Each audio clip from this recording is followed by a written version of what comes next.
Hands in the air. Do you remember the first time? Well, you can't all be so old that you can't remember the first time. Come on. Okay, well, there's quite a lot of people out there who have never experienced conservation before, and they haven't had a first time yet, and that's what I'm going to be talking about. So I'm going to be talking about the lessons and the legacy of the Count Bat project. Okay, lesson number 1 is if you're doing a talk about widening participation to conservation, don't call it widening participation to conservation. It's not a very catchy title. And I wish we'd knew that at the beginning of this project, because we wouldn't have chosen Count Bat as a title for the project, because it's not about counting bats. It's about widening participation in conservation. So,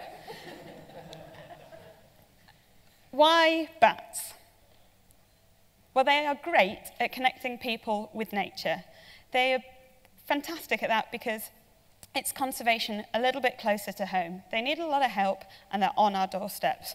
And the Bat Conservation Trust is basically all about keeping them that way.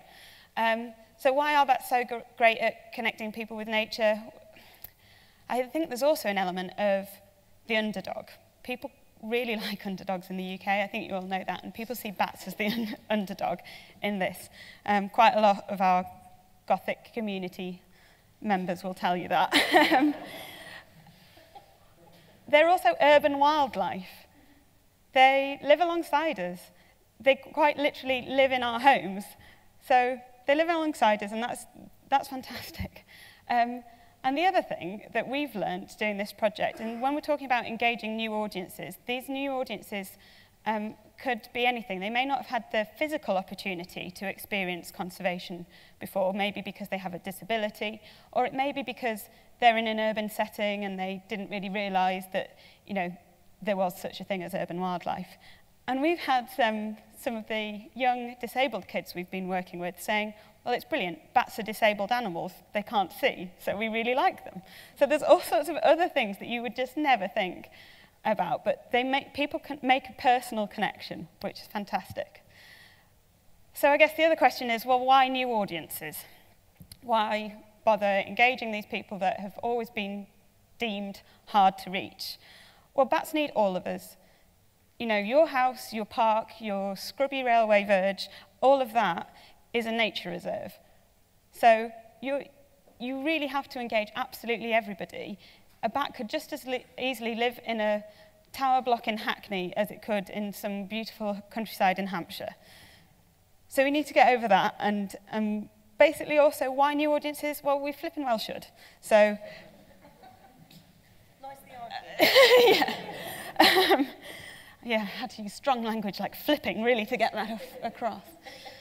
So what do we do at the Bat Conservation Trust? We try to discover more about bats, we try to take action to conserve bats, and we try to inspire people. That's one of our objectives. That's everything that our trustees believe in, because people and bats are so important, and they've got to live together. So the Count Bat project was all about engaging these new audiences, and we hired regionally based officers to engage new audiences, and they did a huge variety of different things. So they worked with existing community groups. So it was the deaf and hard of hearing community, or the visually impaired community, or it might be a community group based right in a very urban area, as I said, somewhere like Hackney. We did stuff, and they did things like urban bat surveys. We did training events, and using a bat detector if you're deaf is quite challenging, but you can feel the vibrations on it. So we developed loads of resources. Building bat boxes went down swimmingly, and we didn't ever think that that would happen, but people really like cutting up bits of wood and building something. So all the things that you think, you know, just forget them and start again and ask people what they like doing, and use whatever way in you can.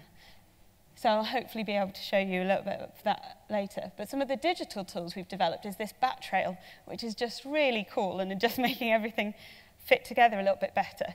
So we wanted to demonstrate all these different things. So we've got a train going along a track there, you might have just seen it, and how the landscape all fits together for bats. And if we go into the stream here, we embedded videos and all sorts of things.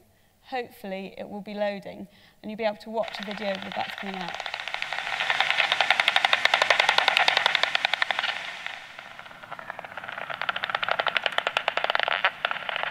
See the circle.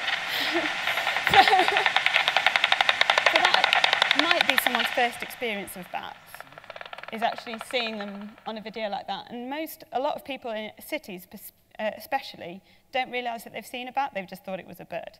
So yeah, we're quite proud of our little digital tools, and we've got a big bat map as well about where you can add your bat sightings, and you can add hotspots, so you can find your hotspot in your local town and you can head down there.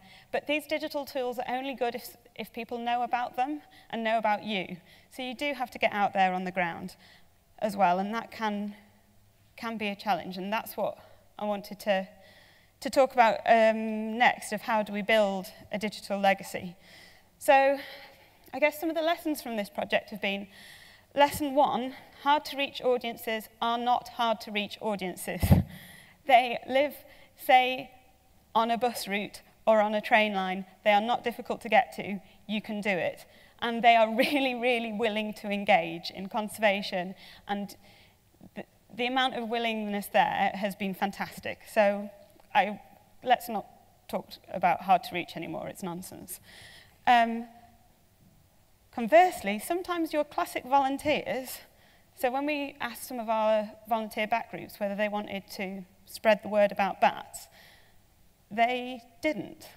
And we were quite surprised, because they really liked doing the bat walk in the lovely National Trust property, but they really didn't want to go into their local estate. I can understand that, and other groups were completely different. But you need to work with the groups that are not averse to taking some risks, and let them know it's okay to fail. So we did run the odd bat walk during Ramadan and wondered why no one showed up, but it's okay. You know, next time that won't happen, that local bat group won't do that. So the other thing I would say is adapt and change. We adopted new models of engagement. We thought we were going to have these things called bat champions, and as I said, some of the groups weren't really, the groups that we thought bat champions might come from didn't really work. So we actually set up Green City Bats instead, so we had a nice flexible funder at the HLF that allowed us to do that. So adapt and change to where you are, and adapt and change what models as they go along. What works in one area won't work in another. So that would be lesson 3. And another one would be don't kill trees. We printed off lots of things in lots of different languages, and that's pretty pointless, because then you get there and they think you can speak Urdu, and I can't speak Urdu. So just keep your language simple. Don't try and make a leaflet in every single different language. It's pointless. Just keep your messages clear, keep your language simple, and probably speak slower than I've been speaking right now. The other lesson that we learn is monitoring is really, really hard. So I think next time we do this, we're going to work with a university or something to work out how we can track volunteers and track the experience and all that. So the legacy of the project, we're still going to have these digital tools, we're still going to have a resource pack, and I'm hoping I'll be able to show you 30 seconds of video now to show you about some of the resources and how we're encouraging people to do more. So this is Hammersmith and Son Action on Disability, and we got into them by starting by doing music, because that's what they were already set up to do. So these are young kids from Hammersmith and Fulham. They've got a range of different disabilities, and they were working with this youth leader to engage them with bats. And once they built up their confidence doing that, we started building bat boxes. That they can use a hammer, that they can use nails, that they can build things. I do remember how engaged they were with the bats, and feeling a sense of pride in that they built some bat homes to house these small creatures.